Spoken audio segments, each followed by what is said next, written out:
Welcome to episode 3 of the Paranormal Papa Podcast, coming to you from Ferocious Feline Studios in Cassopolis, Michigan. We have got a special podcast for you tonight. Our guests are Father Andrew Calder, Exorcist and Demonologist, and his close personal friend John Zaffis, Paranormal Investigator and Demonologist. These men know their business. Of course, you can listen to the podcast as it premieres on our Paranormal Papa Investigations YouTube channel and whatever podcast platform you listen to. Tonight, we're going to talk about getting involved in the paranormal, as a parent with small children, some of the do's and don'ts and the things that they've dealt with in their 30-some-odd years of being active in the paranormal field. Let's check this out. My name is John Zaffis, a paranormal investigator in demonology. After 36 years, I think it's so important that it is brought to the forefront to be able to talk about some of the dangers and some of the aspects of getting involved with the paranormal field, what you should look for, how you should perceive it, and how you should actually move forward with getting involved with being a paranormal researcher.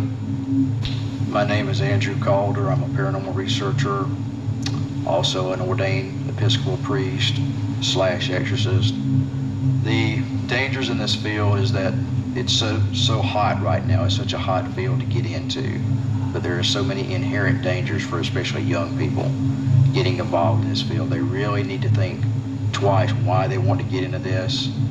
We work with people all the time that go out just for one time wanting to investigate a cemetery or some old hospital or something of that nature. They wind up bringing something home that they're going to deal with for possibly the rest of their life, unfortunately.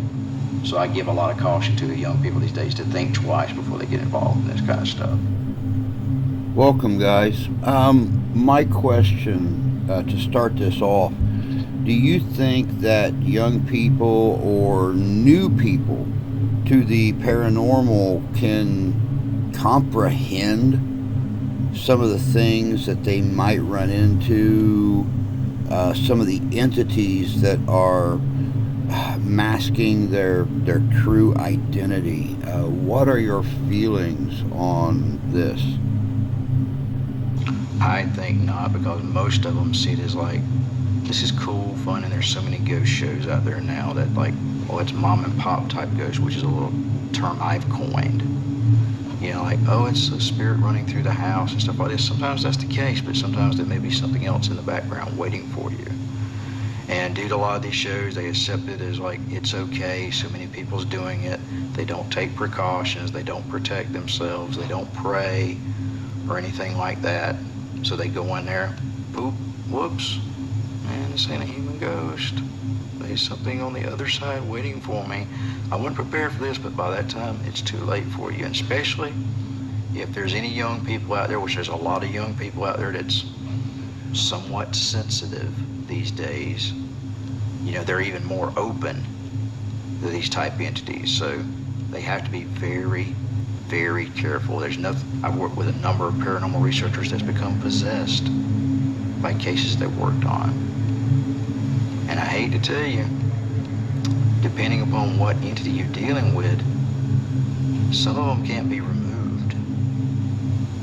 So if that doesn't bother you, think about it like this. These things can stay with you for a lifetime. It's something you can pass on to your children, your spouse, your children's children, right on down the family line. It's a gift that keeps on giving. So I warn you to be very careful in what you get involved with and what you do. This is definitely not a realm to play around with or just for fun. Now, do you actually think that an investigator or a child that's investigating could actually tell the difference between what's a human spirit, and what's something else? Hey, it came through as the voice of a small child, and now this thing is in my house.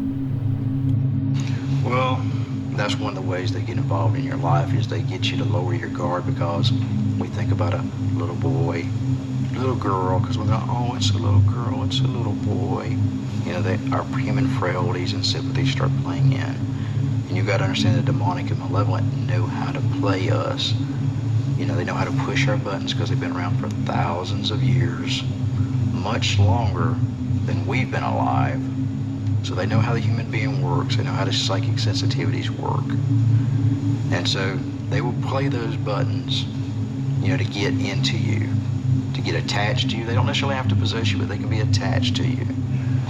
People don't move from haunted house to haunted house to haunted house to haunted house. There's haunted people, there's haunted places, you know, which means it's attached to you, not the property. Now, don't get me wrong, there are haunted places, but there's also haunted people. And when you get involved in these cases, you can become vulnerable to what we call demonic attachment. Okay, so let's say I'm on an investigation and all of a sudden I start getting a lot of really strong Class A EVPs. Is this something that could attach to me and then come back at a later date to affect me or my house or the people I love? I think one of the biggest keys is obsession. People get obsessed with doing these like EVPs, you know, Ouija board seances, anything that, you know, opens the doorway up, they get obsessed with it. And therein lies the problem. You know, it's something fun, it's cool, you've got otherworldly things talking to you, you know, wanting to communicate, giving you information and knowledge that nobody else knows. You know, so you start doing it all day long. You start cutting yourself off from friends, neighbors, relatives, your outside sources. You don't go to church, you don't talk to other positive people. You start just listening to these things all the time. You know, I've seen people do them, you know, 12 hours a day, just sitting around doing nothing but EVPs and different types of communication. So it opens up, what it does is open you up. You know, it subverts your free will. You think it's innocent because it's something that's promoted, you know, on TV and the mainstream and everything else. You know, these people that usually do it that way know what they're doing. Just because you pick up a book or watch a TV show doesn't make you an expert on doing this. You know, I recommend your faith. Your faith is going to be your number one tool. Most people never do any type of prayer, protection, or anything before they do EVPs or things of that nature. You know, even I, you know, involved in the paranormal world with a lot of people, you know, I always recommend to them that we do some type of prayer before we get started with this as part of the protection process. And we end with a prayer as a protection process, you know, to stop anything from beginning and to cut off anything that's trying to attach as kind of a back-end type deal. So do you believe what a lot of investigators get when they think they're getting EVPs, they're actually getting voices possibly implanted in their head these spirits want them to hear that no one else can? What it does is they start operating more on a psychic level, you know, because that's really what the EVPs are, is they're drawing off the person. Because you'll find some people that can't get an EVP no matter how hard they try. You'll find other people, they'll get EVPs the first time they try, and the more you do it, the better you get at it. I also find there's people that get nothing but negative, nasty EVPs no matter where they go, which indicates to me it's not the hauntings at the places, it's the person that's got attachments to them. But for that to happen, they've already opened themselves up. Okay, so what is the worst case scenario that you've ran across personally of an investigator or a child that has picked up a couple of EVPs and trying to figure out what they got? Don't intend to rob, but I was just going to say, you want to do a joint thing or you? Yeah, we can definitely do that. Do you want to introduce yourself, John, since this is your first time speaking? John Zaffis, paranormal researcher and demonologist. All right, John, you've been at this for like 36 years. Is there any advice you can give to beginning investigators or young kids about going out and starting to do this? Any warnings that you can give? I think you should be very guarded when getting involved with this. Try to team up with people. There's nothing wrong with learning to understand the paranormal or understand a lot of the different things that occur with it. But you do got to be very careful. I think just jumping into this at too young of an age is a very dangerous thing. Kids are very vulnerable. I don't know of any child that if you ask them if they want to go to a haunted location, they're going to tell you no. Most of them will agree to do it and they will go. I think it's good to see if you can't team up with people, learn as much as you can before you actually venture out to it, to get involved with paranormal investigating. Okay, what are some of the dangers you've seen plague investigators or children? Well, investigators, you got to remember, today a lot of people just jump right into it. You know, here again, sometimes it's not always their fault. There's no one around to work with. I'm sure Andy finds the same thing. You try to find people to team up with. A lot of times organizations don't let people in, and people venture out on their own, and they're trying to learn and try and understand it and get themselves in some serious trouble. They can get spirit attached to them, do different things. So I always tell people to be very cautious, practice whatever your belief system is. I don't care if you worship a 5-pound crystal, as long as you call in on the positive to be able to help protect yourself. And with children, you got to remember, when kids are growing and they're young, they're very vulnerable, they're very impressionable. So I think we got to be a little guarded and a little careful with the younger kids. Within my organization and my belief system, not my religious belief system, but I feel around 17, 18 is a good age to actually start venturing into it. They're a little bit more level-headed at that point in time. I don't know, I've raised teenagers, and I know you'll jump right in to do anything you possibly can. I know I did as a kid. Now, do you think the responsibility of teaching children who are getting into this should be on their parents, or do you think these TV shows should have more of a disclaimer? Do I think it's the responsibility of a parent to teach the child different things? Absolutely. But as far as paranormal, that's a very difficult thing for a parent if they've never had any exposure to it. So, accompanying them and keeping an eye on circumstances and situations that they get tied into, I think is very important, yes. Do you often get calls from an investigator at 3 in the morning about something that they've run across during an investigation? I don't know about 3 in the morning. I get 24/7, and I know Andy does too. I mean, investigators get involved with things, and they've never experienced anything, and they could have issues going on. It doesn't mean that it's going to be something negative. They can have human spirit follow them also, and they're just trying to understand it and figure it out. So that's a difficult thing, and that's a very hard curve to learn just by having something follow you, just going from a cemetery or going to a location. Do you think the average investigator was aware of the possible dangers before something followed them home? What do you think, Andy? What is your opinion on some of that? I would have to say that a lot of the adults today are almost as naive as some of the kids that we deal with, because they don't perceive any dangers in the realm either, or they take it very lightly. It goes in one ear and out the other when you speak it to them. I have to agree also too, whether it's young children getting involved with it or adults who've never had exposure to it, and a lot of times they just feel jumping right into it is going to be okay and everything's going to be all right. Doesn't mean everybody's having bad experiences, though, but we deal with the people that do. And there's a tremendous amount of researchers today that all of us in the field end up dealing with that have some paranormal problems that take place after getting involved with going out there and investigating. So would you say the average investigator, after like 2 years of investigating, has actually ran across an attachment, whether it be human or not human? No, I really find it hard to put a time limit. I mean, as far as people getting involved with it, some people can walk in, they're more prepared for being able to deal with something, even though they're new to the field.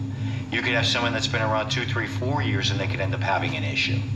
It's not really something you can put a time restriction on, but here again, my recommendation to most people is to try to learn as much as you can before venturing out. Huh.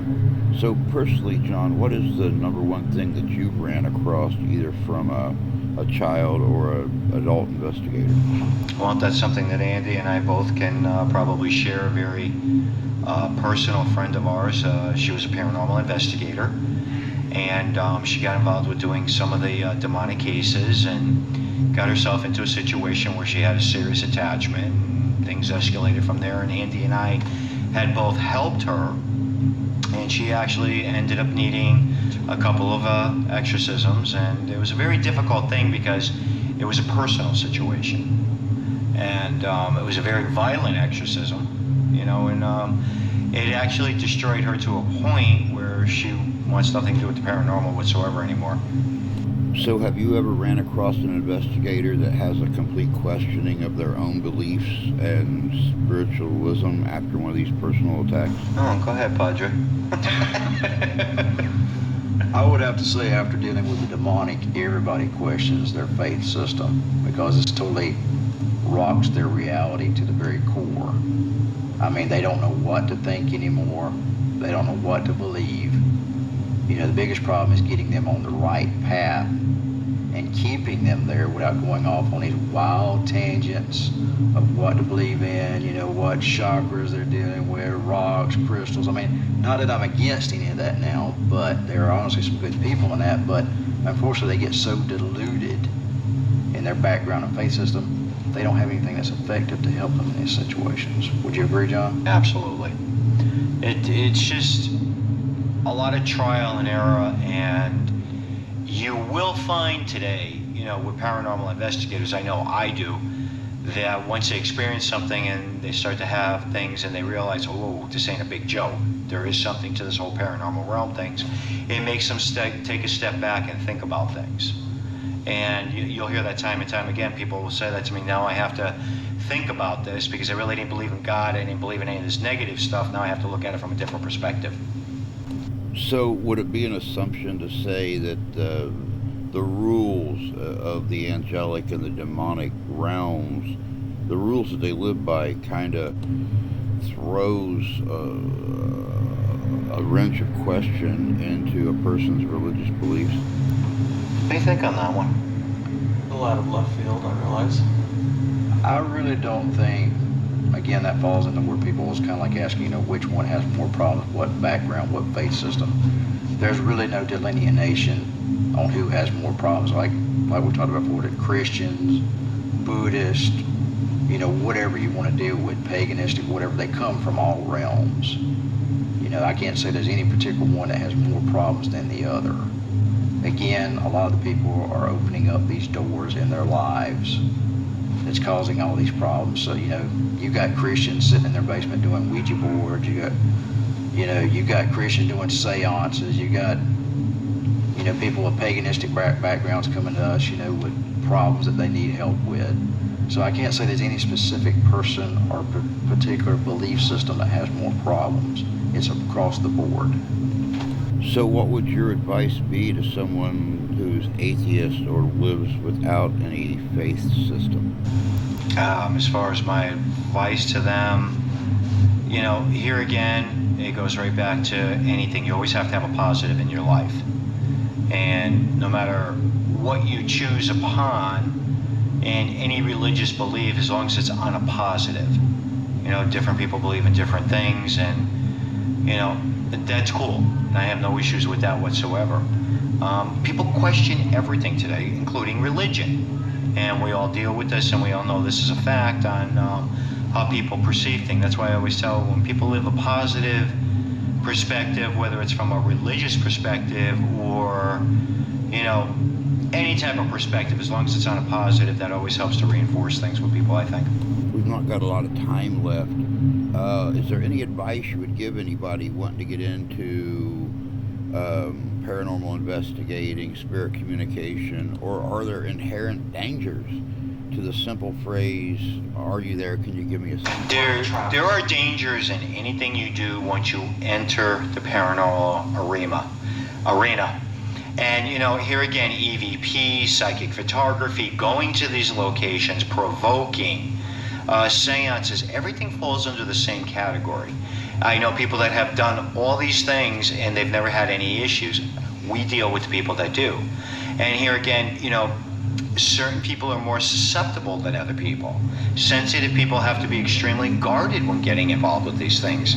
I deal with a lot of psychics, mediums. I've always worked with them. I always will. And some of these people fall to some serious attacks upon their lives. So, you got to be very careful. They're going to hone right in on those types of things. So I always tell people, be very careful getting involved with these things. Use common sense. It's a key thing with this work. If you get a bad feeling about something, don't do it. So when it comes to parents that are investigators collecting these EVPs, do you think there's an inherent danger of a frequency that may draw something into the home? Here again, with all of my review, as far as my material goes, EVPs and videos and things like that, that's something that I do within my confined area of my office. People expose some of their children to this and there's no issues. Some people do, and they have some major issues. I mean, you're trying to get a child to understand things and accept these things. Here again, you have to use caution, and you have to be a wise enough parent to realize whether that child is being exposed to something that's going to end up messing them up more. So, cautious with all that. Here again, would rather see children, as far as reviewing evidence of things like that, be a little bit older before they get involved with things like that.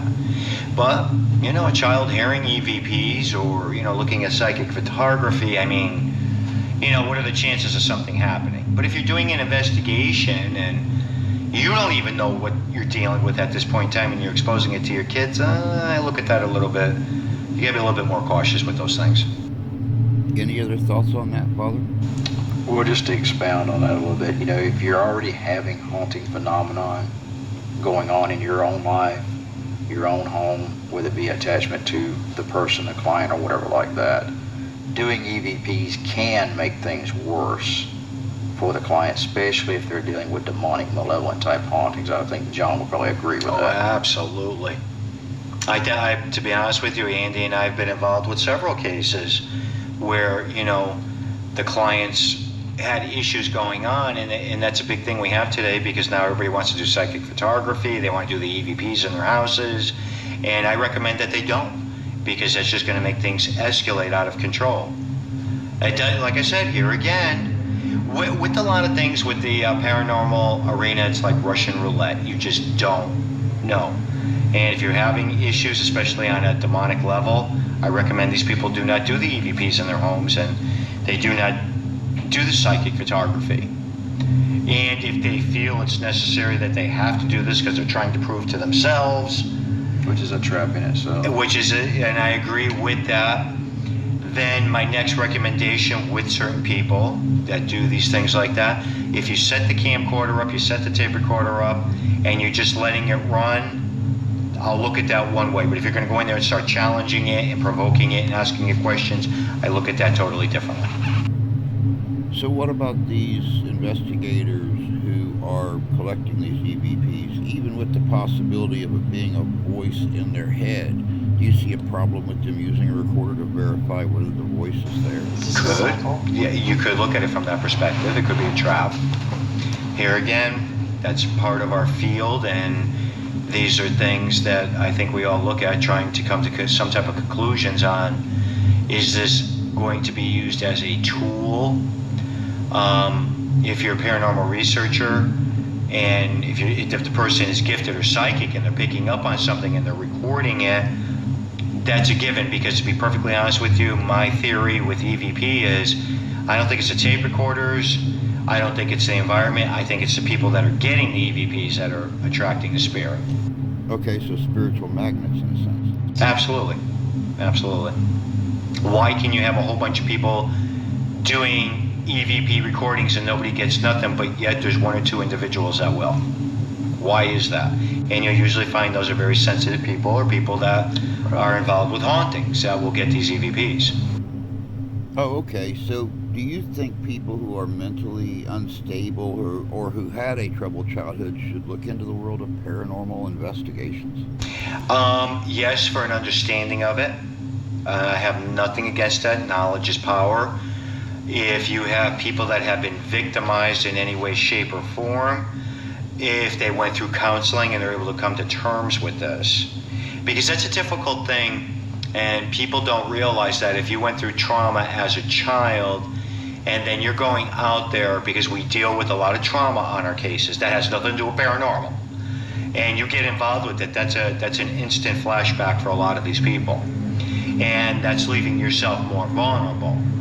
So I'm very guarded with different things like that. Absolutely. I don't know how you feel about things like that, but that's the way I feel about it. I more or less agree with what John said, just to expound a little further. But if people have current psychological issues, bipolar, paranoid, schizophrenic, stuff like that, I don't think they should get involved in, paranormal research and so forth, because they already have issues and problems, and these things that they get through the paranormal can make it even worse to deal with. I think they need to be on a stable ground.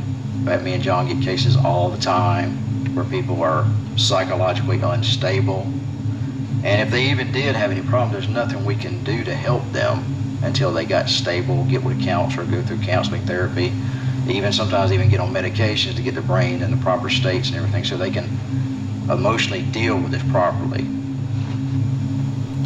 Okay, so you believe that having this positive influence in their life is always a good thing to have set up in advance? Oh, absolutely. If a person doesn't have anything on a positive end, you start getting involved with different things, especially the paranormal field, that can and will affect you. Okay, so is it possible to just run over like 10 things people can look out for if they do have a spiritual attachment? Off the top of your head. Some of the things would be things happening in series of threes, knocks, rappings in the home, which we attribute to a direct blasphemy to the Holy Trinity, Father, Son, Holy Spirit. You'll have, unusual odors, foul odors in the house. One of the most common characteristics is they'll experience what we term phantomania, or night paralysis, where they feel like something's holding them down in the bed. Can't move, totally paralyzed, something's frightening them to death. In those extreme situations, you'll have levitation. You'll have, and that's of people and objects. You'll have, in some cases, spontaneous combustion. You like that sometimes? Some of the things to look for, as far as characteristics, if we think somebody's having something on a demonic level, is it important to be able to rule out things from a psychological perspective? Absolutely. Do I always recommend that they go get therapy, that they, if they can, talk to a psychiatrist? Are they evaluated? Are these people diagnosed with anything? Are they on any medications? These are key factors in some of the things that we look for. They're hearing voices, they're being attacked, they're getting scratched, they're getting bit. Is there anybody involved with the occult? There are so many different perspectives that we really have to take into consideration. And when we're looking at these things, to be able to rule these things out on why they could possibly have these things occurring within their homes. Furniture getting thrown around, foul smells. These are some of the characteristics and the key elements that we do look for. Okay, so with the ease of access to the internet, people being able to pull up these old ceremonies and techniques, the Estes method, the Three Kings, the Key of Solomon, what is your advice to people trying to implement these things into an investigation? Unfortunately, the Lesser Key of Solomon is what's known as Goetia type magic, which uses the lower angelic kingdom, which is the fallen angels. And that's a trap a lot of people fall into. Yes, it is set up to supposedly exercise these things, but you're using a demon to remove a demon with. Is this dangerous, and can it add complications to your life in the future? Sure. When you start evoking something else, there's always a price to pay. Okay. One thing to always remember when you invoke, whether it's on a positive, you're calling on the angelic, or you're calling upon something on a negative level. And if you're calling in demons to help you get rid of another demon, you're cutting a deal. Oh, okay. And somewhere, somehow down the road, your involvement, payback is going to come forth. And they're going to want a payback for what you got yourself involved with. So anybody that does invoke upon and does bring things forth to have demons help them to get rid of another demon, that is a very dangerous thing to do. Okay, so what are your feelings on people who insist on using Ouija boards? Yeah, the problem is what you invite in or says it's your Aunt Joe, your mother, your father, you have no way of knowing what this is. It'll pretend to be whatever you want it to be until it has your free will subverted and has permission to be in your life, and then it will just wreak havoc in your life. You won't sleep. You'll suffer all kinds of psychological conditions, even physical scratch marks, bites, burns, cuts. And this is something you can pass on to your children. And this is something that you're going to pay for the rest of your life by doing this. Okay, so any other comments, John? Maybe throw in, like, if you have a Ouija board, what is the proper way to dispose of it? We must be very cautious when dealing with anything, especially a Ouija board. Does everybody always have a bad experience with the Ouija board? No. We deal with the people that do, have opened up those doors and had spirit connect with them. You have to be very careful. They're very deceiving. They're very cunning. They will try to confuse you coming back as being Grandma, Aunt Dorothy, or a little child spirit. So I always tell people, be very guarded, be very careful. Once you open up those doors to playing with anything within the paranormal realm. And there you have it, folks. I would like to thank Mr. John Zaffis and Father Andrew Calder for sharing their vast knowledge and experience in this field, telling us the do's, the don'ts, their own experiences, and ways to protect ourselves and our families. If you'd like to hire Paranormal Papa Investigations to investigate paranormal activity in your area, we do not normally charge for an investigation. However, for long-term stays and great distances, we do have to charge. Please contact us for rates in such cases. You can get a hold of us on our Gmail account at livinghistorycomesalive@gmail.com, and please start your email with #help. This has been a Paranormal Papa podcast.